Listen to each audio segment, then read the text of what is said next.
Хайт չեք, պարոն Սահակյան, Глупость, вы не говорите.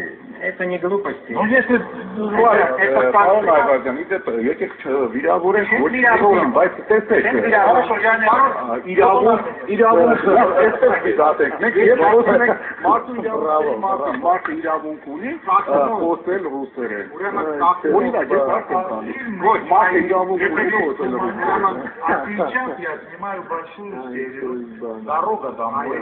Здесь дети в 2050 году посещают давно отвоеванные Тигранакерт, Тбилиси и так далее. Я снимаю то, что далеко не ушло. Вы кто? Что вы тут мне Արմեն, եթե ես ընտրելու հնարավորություն ունենամ ալիքով գրերոդասեմ ռուսերենով սահակյանցին սրքան թե հայերենով։ Ես շատ բայց ուրեմն շատ բաներ չգիտեմ նաև արմեն։ Եվ շատ ավելի կարևոր ընդհանրապես լիст արտահայտելը։ Լեզվի մասին օրենքում, այո, Я извиняюсь, я сразу. պարտադիր է հայոց Արգելվում է քաղաքացուն խոսալ ռուսերեն, Знаете, что интересно? Я подчеркну. Еще никогда мне до передачи никто такого замечания не сделал. А в процессе говорят, Валь по-русски говорит. Բայց գիտեք, որ սահակյանցը ռուսերեն խոսել է, դեպքում մի Իմ ձևակերպումը ես ասացի, որ դուք մշակութային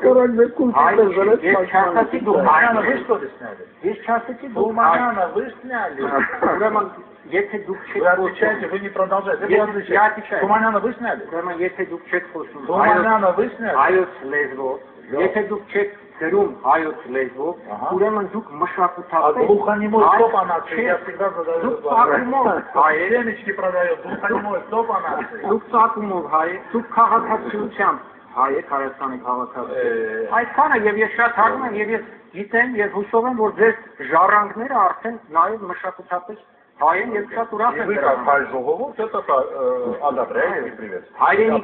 Հայրենիքի, ահա այդ հասկացությունը բացակայում է շատ հայերի մեջ։ Նրանք կարծում են, թե կարելի է հայ լինել առանց ունենալու հանձնառություններ, պարտավորություններ հայկական հողի նկատմամբ։ Եվս մեկ հարց, պատկերացնենք 10 տարի հետո հավաքված ենք այսօր տաղավարում խոսնենք։ Կներեք, բայց ես չեմ գա քննարկելու։ Պարոն Այվազյան, լսեք թե ինչ եմ ասում։ Հենց դա է հանրությունը։ Հենց դա է հանրությունը։ Այսօր եթե լինեն 3 քաղաքագետ, միանշանակ հետաքրքիր չլինի։ 10 տարի հետո մենք այսօր զրուցում ենք, քննարկում ենք եւ մենք Հայաստանի քաղաքացիներս, մենք բոլորը եվրոպական ընտանիքի անդամ ենք, Եվրամիության անդամ ենք։